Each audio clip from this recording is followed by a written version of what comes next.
Hello friends, आपको DPS tutorial में आप लोगों को स्वागत है। मैं पप्पू कुमार आज आप लोगों को हिस्ट्री में आज राष्ट्रवाद पढ़ाने जा रहे हैं, जिसमें आज का टॉपिक है राष्ट्रवाद।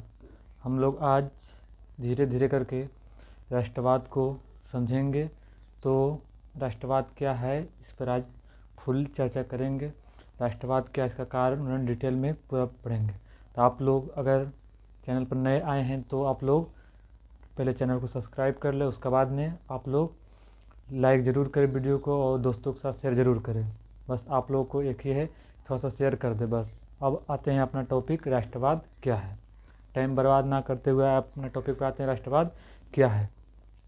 तो राष्ट्रवाद पहले समझेंगे, राष्ट्रवाद क्या है पहले समझेंगे। यहाँ पे देखिए लिखेंगे राष्ट्रवाद तो क्या है, तो यहाँ राष्ट्रवाद क्या है पहले यहाँ पर समझेंगे। राष्ट्रवाद क्या है, सामान्य अर्थ, जैसे राष्ट्रवाद का क्या चीज़ होता है, सामान्य अर्थ एकदम डिटेल में पढ़ेंगे, कोई दिक्कत नहीं है। धीरे धीरे करके हम लोग आगे बढ़ेंगे, ठीक है। तो पहले पढ़ेंगे राष्ट्रवाद का अर्थ क्या है। सामान्य अर्थ, राष्ट्रवाद एक भौगोलिक सीमा में रहने वाले समुदायों के बीच राजनीतिक, आर्थिक, सामाजिक, सांस्कृतिक एकता की भावना से संबंधित है। राष्ट्रवाद क्या चीज़ होता है अब समझेंगे। अब अपना भाषा में समझिए, वो किताबी भाषा, अब समझेंगे राष्ट्रवाद क्या है अपना भाषा में। राष्ट्रवाद जो है देश के अंदर, यानी भौगोलिक, यानी जितना भी सीमा के अंदर, जैसे भारत है, बहुत सारा देश के बीच में भारत के स्थलीय सीमा, तटीय सीमा, जलीय सीमा, बहुत सारा देश बनाता है बाहर। तो उस भौगोलिक यानी सीमाओं के अंदर बहुत तरह से, जैसे हम लोग का एकता हो, मतलब राष्ट्र के प्रति, जैसे भारत के प्रति कोई गलत नहीं बोलता है, जैसे भारत से प्यार है, भारत में लोग रहते हैं, तो मतलब एकता होना चाहिए। राष्ट्रवाद के मतलब क्या चीज़ है कि एकता होना चाहिए, सामाजिक तरह से एकता होना चाहिए, आर्थिक, राजनीतिक, धार्मिक, अनेक तरह से मतलब एकता होना चाहिए। राष्ट्रवाद का अर्थ यही होता है कि भौगोलिक सीमा में रहने वाले समुदायों के बीच, भौगोलिक सीमा यानी कि भारत में भौगोलिक सीमा जितना है उसके बीच रहने वाले लोगों के बीच राजनीतिक, सामाजिक, सांस्कृतिक एकता की भावना से संबंधित है। क्या चाहिए राष्ट्रवाद। तो जो सीमाओं के अंदर हम लोग जो रहते हैं, जितना भी भारतीय सीमा के अंदर रहते हैं, उसमें राजनीतिक, आर्थिक, सामाजिक जितना भी भावना हो उसको एकता रहता है। कौन रहता है, एकता रहता है। कोई भी देश के प्रति अगर कोई गलत बोलता है उसको खिलाफ बोलता है कि देश से हमारा प्यार है, एकता है, हमारा देश एकता है। तो जो राष्ट्र के प्रति, राष्ट्रवाद के प्रति मतलब अपना एकता होना चाहिए। राष्ट्र के मतलब जो भी देश में, जैसे भारत माता की जय बोलता है तो सब बोलता है, उसके भारत के प्रति कोई गलत बोल भी नहीं करता है, यही कहता है एकता। तो राष्ट्रवाद जो होता है, राष्ट्रवाद का जो शाब्दिक अर्थ है मुख्य तौर पर कि समुदाय, मतलब भौगोलिक क्षेत्र यानी सीमाओं के अंदर जितना भी राजनीतिक, धार्मिक, आर्थिक, सामाजिक तरह से सब एकता है, इसी को ही राष्ट्रवाद कहा जाता है मुख्य तौर पर। जैसे सामाजिक तौर पर एकता नहीं रहेगा, जैसे कोई मतलब गलत नारा लगाएगा, कोई मतलब दूसरा देश का नारा लगाएगा तो भारत के प्रति एकता है नहीं। तो सब अगर राजनीतिक तरफ भी एकता, सामाजिक तरफ भी एकता, आर्थिक तरफ भी एकता है तो उसी को राष्ट्रवाद कहते हैं मुख्य तौर पर, समझ गए। अब पूछेगा कि राष्ट्रवाद का कारण क्या है। राष्ट्रवाद का कारण मुख्य तरह से पढ़ेंगे धीरे धीरे करके। राष्ट्रवाद का कारण पहला है राजनीतिक कारण, दूसरा आर्थिक कारण, तीसरा सामाजिक कारण, चौथा सांस्कृतिक कारण, पांचवा विदेशी तत्वों की भूमिका।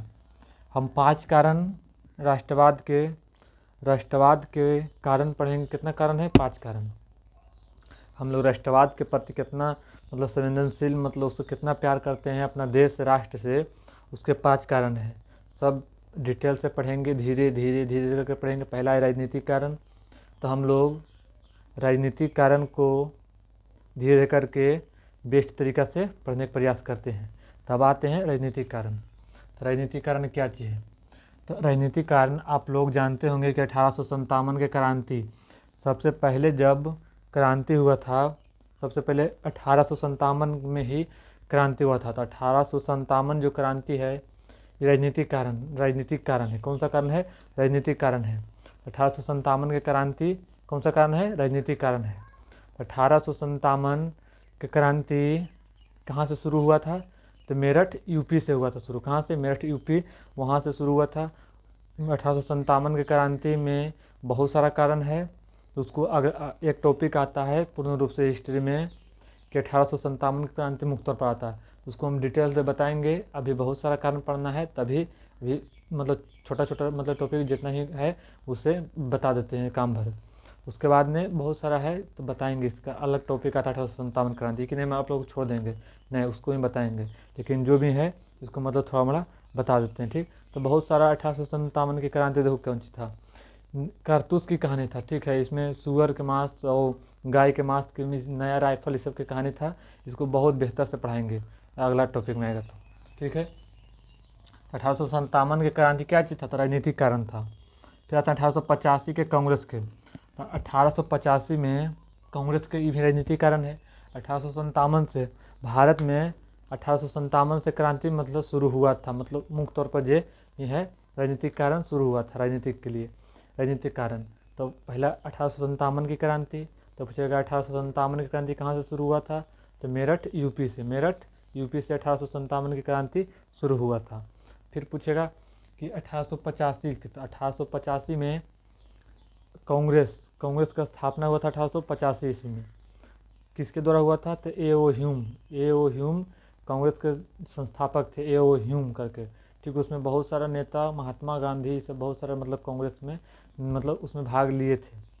1885 के क्रांति में 1885 के कांग्रेस अधिवेशन पूछेगा कहाँ हुआ, तो 1885 में पहले होने जा रहा था महाराष्ट्र में यानी मुंबई में, यानी पहले कहता था बम्बई में, तो बम्बई में ना होके फिर बाद में हुआ था वहाँ पे पुणे में जाकर, शायद वहीं पे हुआ था। कारण कि वहाँ पे फैल गया था, प्लेग फैल गया था। प्लेग जो होता है चूहा के कारण होता है रोग, तो उसको बायोलॉजी टर्म में पढ़ेंगे, लेकिन मुख्य तौर पर पढ़ेंगे अभी। ठीक है, तो 1885 क्रांति के संस्थापक था ए ओ ह्यूम इसका संस्थापक था। कांग्रेस का स्थापना 1885 ईस्वी में हुआ था। अब आते हैं ब्रिटिश शोधक नीति। ब्रिटिश जो अंग्रेज के शासक था, ब्रिटिश लोग यानी अंग्रेज के शोधक नीति, डलहौजी और बेलेलाजी में ये सब जो था ब्रिटिश शोधक था। ये सब डलहौजी और बेलेलाजी ये सब जो था ब्रिटिश शासक था। ये सब कौन था, ब्रिटिश शासक था, डलहौजी और बेलेलाजी।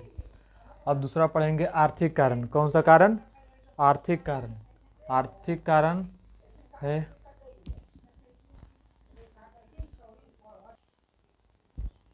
अब आते हैं आर्थिक कारण। आर्थिक कारण क्या है, आर्थिक कारण पढ़ेंगे, पढ़ लेंगे राजनीतिक कारण क्या चीज़ है समझ भी गए होंगे। अब आते हैं आर्थिक कारण। आर्थिक कारण यानी कृषि, जैसे कृषि, भारत अच्छे माल का स्रोत और तैयार माल का बाजार है। तो भारत जो था कृषि के लिए, भारत एक कृषि देश भी कहा जाता है, क्योंकि भारत में कृषि लगभग बहुत सा मतलब अधिकतर जगह पर मतलब कृषि होता है। ठीक है, जैसे हम लोग भी क्षेत्र में है बिहार में, तो बिहार में अधिकतर जगह पर मतलब कृषि पर आधारित है। हम लोग भी कृषि पर आधारित है। तो कृषि जो होता है, भारत एक कृषि देश है मुख्य तौर पर। यहाँ विदेशी लोग आते थे, मसाला बहुत सारा चीज़ यहाँ से मतलब ले जाते थे, कहाँ, विदेश ले जाते थे विदेशी लोग। जैसे पहले आने वाला विदेशी वास्को डी गामा जो था पुर्तगाली थे, तो सबसे पहले आने वाला विदेशी पुर्तगाली था। कौन था, तो पुर्तगाली था। सबसे पहले आने वाला विदेशी कौन था, तो पुर्तगाली था, जो कि आया था सबसे पहले केरल के कौन सा बंदरगाह पर, कालीकट बंदरगाह पर आया था। तो कालीकट बंदरगाह पर आया था, उसके बाद में वहाँ पे जमोरिन, केरल का शासक जमोरिन था, जो कि पुर्तगाली यानी वास्को डी गामा का स्वागत किया था। उसको स्वागत करने के बाद उसने पूरा मतलब आया भारत, उसके बाद में घूमा उमा, उसके बाद में उसको पसंद आया काली मिर्च, जो कि हम लोग उसको गोलकी कहते हैं, उसी को उसको पसंद आया था काली मिर्च। तो काली मिर्च पसंद आया था, तो उसने काली मिर्च लेके उसके बाद में पुर्तगाल लौटा था। तो यहाँ से ले जाने के बाद उसने बहुत मुनाफा कमाया था, कहाँ, पुर्तगाली जाके। उसको जो आया था पुर्तगाली, जो भी मतलब टॉपिक है उसको बताते हैं मुख्य तौर पर। उसके बाद में अब आते हैं धन निकासी सिद्धांत। तो ये आएगा आर्थिक क्षेत्र। आर्थिक मतलब पैसा और धन उन जो होता है उससे आर्थिक। तो धन निकासी सिद्धांत, और किसमें आएगा आर्थिक कारण। अब आते हैं सामाजिक कारण क्या है। सामाजिक धार्मिक आंदोलन।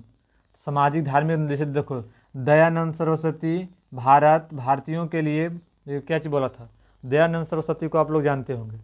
उसने दयानंद सरस्वती ने समाज के लिए, समाज में फैले हुए कुरीतियों को दबाने, जैसे पहले क्या होता था कि देह व्यापार होता था। पहले क्या चीज करता था कि अगर पति मर गया है तो पत्नी को जिंदा चिता पर सुता के उसको भी जला देता था। तो इस सब समाज में फैले कुरीतियों को हटाने दबाने का प्रयास दयानंद सरस्वती इस सब जो भी था सामाजिक सुधारक ने किया था। दयानंद सरस्वती सब क्या जी किए थे, तो जो भी सामाजिक में गलत कुरीतियों को हटाने का प्रयास किया था, जो कि समाज ने अगर गलत भी होता था तो उसको मतलब करने के लिए मतलब थोड़ा सा भी कॉमन सेंस नहीं लगाता था कि अगर कोई किसी का पति अगर मर गया तो उसका भी मतलब जिंदे को चिता पर सुता के उसको भी जला देता था, यानी बेहोश करके जला देता था उसको। तो उस जो भी था समाज में फैले कुरीतियों को हटाने का प्रयास दयानंद सरस्वती ने किए थे। उसने भारत में भारतीयों के लिए बहुत कुछ किए थे, तो इसीलिए वही ने लिखा है कि दयानंद सरस्वती भारतीयों के लिए स्वदेशी पर बल। स्वदेशी मतलब दयानंद सरस्वती ने स्वदेशी पर बल दिए थे। स्वदेशी मतलब जो अपना देश है, स्वदेशी मतलब स्वयं मतलब जो अपना खुद स्वयं, तो स्वयं स्वदेशी पर बल दिए थे। कौन? दयानंद सरस्वती ने स्वदेशी पर बल दिए थे, ताकि स्वदेशी में मतलब अपना देश में जो भी गलत हो रहा है उस पर मतलब उसको सुधार करने का प्रयास किए थे, यानी उस पर बल दिए थे, प्रेशर दिए थे कि नहीं, नहीं होना चाहिए, हमारे साथ गलत हो रहा है, समाज को कुछ मतलब देखना चाहिए। मतलब जैसे कुछ क्यों हो जाता है कि गांव घर में समाज में क्यों होता है, अगर पहले जो होते आ रहा है अगर गलत भी हो रहा है तो सही मान रहा है, नहीं अगर नहीं करेंगे तो हमको सब गलत होगा, नहीं तो इससे होगा, बहुत तरह से बात हो जाता है। तो दयानंद सरस्वती जो थे उसने उस स्वदेशी पर बल दिए थे। अगर गलत कुछ हो रहा है तो उस पर प्रेशर डाल के उसको हटाने का प्रयास करते थे। उसको भी समाज सताता था, लेकिन समय आते गया मतलब कुछ बेहतर समाज के कुछ जो बेस्ट दिमाग के थे, जो सोचने वाले बेस्ट थे, उसने साथ भी दिया, तो फिर उस पर स्वदेशी पर बल दिए थे। अब आते हैं सांस्कृतिक कारण। सांस्कृतिक कारण, तो सांस्कृतिक मतलब जैसे हमारे देश में संस्कृति और सभ्यता होता है। हमारे देश में संस्कृति और सभ्यता चीज होता है, जैसे कि होता है संस्कृति सभ्यता। जैसे हमारे देश से पहले पूछेगा कि भारत जो है सबसे पुराना संस्कृति सभ्यता भारत का है। जैसे आप नाम सुने होंगे कि सबसे पुराना संस्कृति सभ्यता सिंधु घाटी सभ्यता है। भारत में सिंधु घाटी सभ्यता सबसे पुराना सभ्यता है, जो कि भारत से बहुत सारा संस्कृति सभ्यता विदेश में ले गया है, मतलब उसको पालन करता है बहुत सारा संस्कृति सभ्यता। तो पूछेगा कि सबसे पुराना संस्कृति सभ्यता कहाँ का है। सबसे पुराना संस्कृति सभ्यता पूरे विश्व में सबसे पुराना संस्कृति सभ्यता भारत का है, जो आप लोग नाम भी जानते हैं सिंधु घाटी सभ्यता, जो कि भारत में है और सबसे पुराना संस्कृति सभ्यता है। तो अब आते हैं संस्कृति सभ्यता समझ गई तो क्या कहता है। देखिए अंग्रेजी शिक्षा आधुनिक शिक्षा है कि नहीं। तो सांस्कृतिक कारण, कौन सांस्कृतिक कारण है, जैसे अंग्रेजी। तो अंग्रेजी कैसे है, जैसे हम लोग यहाँ पे हिंदी मुख्य तौर पर हम लोग को मतलब मातृभाषा है, यानी माता मतलब जो हमारा मुख्य भाषा है कौन सी है, हिंदी है। हिंदी अंग्रेज लोग यहाँ आए थे तो उनका संस्कृति सभ्यता कुछ हम लोग पर मतलब प्रभाव पड़ा है कि नहीं, अंग्रेजी में बोलना मतलब अच्छा है। तो मतलब कुछ आया तो संस्कृत शब्द हम लोग उनसे भी हम लोग संस्कृति सभ्यता कुछ लिए कि नहीं, अंग्रेजी में बोलना, हम लोग से हिंदी को सीखा तो उन लोग से अंग्रेजी संस्कृति सभ्यता है, जो कुछ भारत से विदेश भी गया। अब विदेश से कुछ भाषा या कुछ चीज़ हम लोग भी मतलब प्राप्त किए, उससे सीखने का प्राप्त किए। तो दूसरा हो गया समाचार पत्र या पत्रिका। समाचार पत्र या पत्रिका, पहले समाज पत्र पत्रिका हिंदी भाषा में आता है, अंग्रेजी भाषा में आता है, उर्दू भाषा में आता है, बहुत सारा आता है।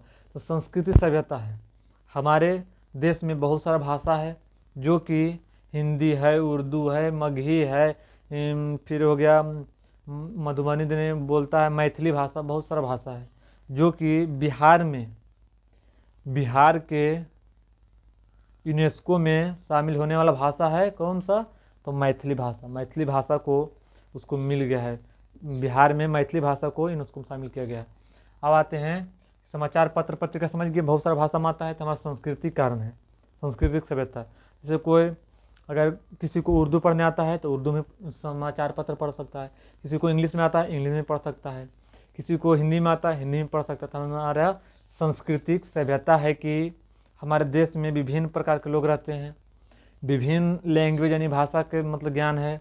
बहुत सारा आदमी के बहुत सारा, जैसे सोनम वांगचुक थे तो उनको 9 भाषा का ज्ञान था उनको, सोनम वांगचुक को, जो कि विद्वान थे, जो कि अभी हमारे लिए दिल्ली पर जंतर मंतर पर 20 दिन से अनशन पर बैठे थे, 20 दिन से अनशन पर बैठे हैं। जो वो अपने लिए नहीं, वो चाहते तो अपने खुद एसी रूम में बैठल थे, लेकिन उसने हमारे बच्चों हम लोग के लिए सोचे, और कि हमारे देश में शिक्षा व्यवस्था इतना घटिया होने के कारण उसने अनशन पर बैठ गए। उसने जीवन जोखिम में डाल के हम लोगों के लिए, पूरे देश के बच्चों के लिए अपना जीवन देने के लिए तैयार हो गए कि नहीं, कि धर्मेंद्र प्रधान को इस्तीफा होना चाहिए, सच में होना चाहिए। कल की घटना जो देखे हैं जंतर मंतर पर, कि बिना नंबर नाम प्लेट जो होता है, सिपाही बीजेपी का सब गुंडा उतरा था वहाँ पे, अब उतर के बहुत सारा जनता को मतलब बहुत बेरहमी से मारा था।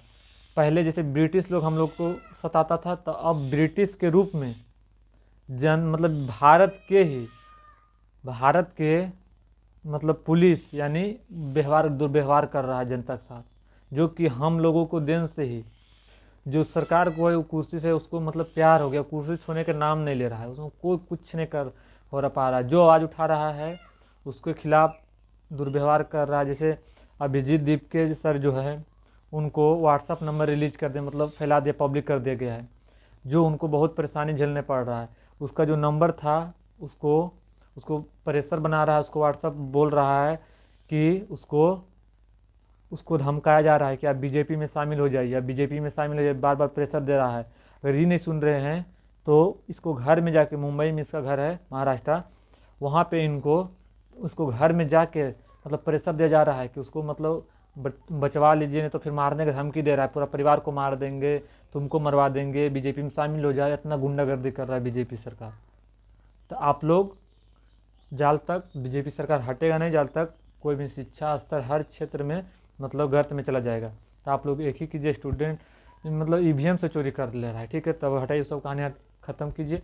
अब आते हैं अपना टॉपिक पे, मतलब ईवीएम जरूरी है ताकि हम लोग के साथ खिलवाड़ किया जा रहा है। अब आते हैं संस्कृति कारण क्या जी था, तो अंग्रेजी शिक्षा आधुनिक शिक्षा था, समाचार पत्र पत्रिका था, फिर समझ गए कि बहुत सारे लैंग्वेज में समाचार पत्र पत्रिका था। फिर विभिन्न सांस्कृतिक महोत्सव का आयोजन, तिलक, मतलब देखिए विभिन्न सांस्कृतिक सब महोत्सव मतलब जैसे हम लोग कितना सा त्यौहार मनाते हैं, महोत्सव करते हैं। तो जैसे दुर्गा पूजा, काली पूजा, लक्ष्मी, दीपावली, छठ पूजा, बहुत सारा होली उली मनाते हैं, तो महोत्सव खुशी त्यौहार होता है, महोत्सव हम लोग मनाते हैं। तो उसी तरह से विभिन्न मतलब विभिन्न प्रकार के सांस्कृतिक, हमारा जो सभ्यता हम लोग त्यौहार जो मनाते हैं हम लोग की सांस्कृतिक सभ्यता है। जैसे मुख्य तौर पर एग्जाम्पल देते हैं, जैसे कि अगर कोई गांव में, अगर कोई टोला में अगर एक आदमी मर गया तो पूरा माथा मुड़ाता है, क्योंकि उसका सांस्कृतिक सभ्यता पहले से चला आ रहा था, उस सांस्कृतिक सभ्यता को पालन करते हैं। इसीलिए विभिन्न सांस्कृतिक महोत्सव का आयोजन या तिलक, मतलब अब विभिन्न अनेक प्रकार के सांस्कृतिक महोत्सव यानी अनेक प्रकार के त्यौहार, बहुत सारा सांस्कृतिक सभ्यता का आयोजन किया जाता है, यानी तिलक उसी को कहता है शब्द। पाँचवा पढ़ेंगे विदेशी तत्वों की भूमिका। विदेशी जो कि हमारे देश में नहीं, विदेश अलग देश के तत्वों की भूमिका। तो 1776 में अमेरिका स्वतंत्र था। तब पूछेगा अमेरिका स्वतंत्रता कब हुआ था? 1776 में। अमेरिका स्वतंत्रता कब हुआ था? 1776 में। 1789 में फ्रांस की क्रांति, जो कि समानता, स्वतंत्रता, बंधुता का मांग था उसका। जापान का चीन पर विजय, जापान का रूस पर विजय, ये सब कौन जी था? तो विदेश तत्वों की भूमिका था। कौन सी विदेश तत्वों की भूमिका था, यहाँ तक आप लोग को बेहतर तरह से हम बता दिए हैं। तो अब एक बार रिवीजन खाली फास्ट में कराते हैं कि राष्ट्रवाद क्या है। सामान्य अर्थ में राष्ट्रवाद एक भौगोलिक सीमा में, मतलब हमारे देश के अंदर रहने वाले समुदायों के बीच राजनीतिक, आर्थिक, सामाजिक, सांस्कृतिक एकता की भावना से संबंधित है। अब पूछेगा राष्ट्रवाद का कारण क्या था। पहला राजनीतिक कारण, आर्थिक कारण, सामाजिक कारण, सांस्कृतिक कारण और विदेशी तत्वों की भूमिका। पहला राजनीतिक कारण। राजनीतिक कारण जो था पहले से 1857 की क्रांति, 1885 कांग्रेस की क्रांति और ब्रिटिश शोधक नीति।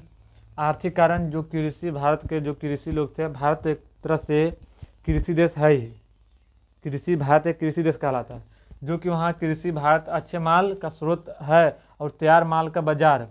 भारत से विदेशी लोग यहाँ से बहुत सारा कृषि के मसाला वसाला यहाँ से ले जाता था। धन निकासी सिद्धांत। सामाजिक कारण क्या चीज़, सामाजिक धार्मिक आंदोलन दयानंद सरस्वती ने किए थे भारतीयों के लिए और स्वदेशी पर बल दिए थे, इसको बता दिए हैं, खाली रिवीजन कराते हैं। सांस्कृतिक कारण, अंग्रेजी शिक्षा, आधुनिक शिक्षा, समाचार पत्र, पत्रिका, विभिन्न सांस्कृतिक महोत्सव का आयोजन, तिलक, ये सब समझा दिए, इसमें समझाने की कोई जरूरत नहीं है। अब विदेशी तत्वों की भूमिका। 1776 में अमेरिका का स्वतंत्रता हुआ था। 1789 में फ्रांस की क्रांति, समानता, स्वतंत्रता, बंधुता का मांग था इसका। फिर जापान की चीन पर विजय, जापान पर रूस का विजय। यहाँ तक आज रहने देते हैं, उसके बाद में लाइट भी कट गया है। इसके बाद में फिर आप लोगों को अगला क्लास में मिलेंगे। आप लोग से कोई पैसा वैसा नहीं मांगते हैं, कुछ नहीं मांगते हैं। आप लोग को सिर्फ एक चीज़ करना है, आप लोग वीडियो को शेयर जरूर करें, बस आप लोग से यही है कि वीडियो को शेयर जरूर करें। आप लोग से फिर अगला कल मिलेंगे। आप लोग अगर चैनल को सब्सक्राइब नहीं करें, चैनल को सब्सक्राइब करें। उसके बाद में आप लोग से कल मिलते हैं। धन्यवाद।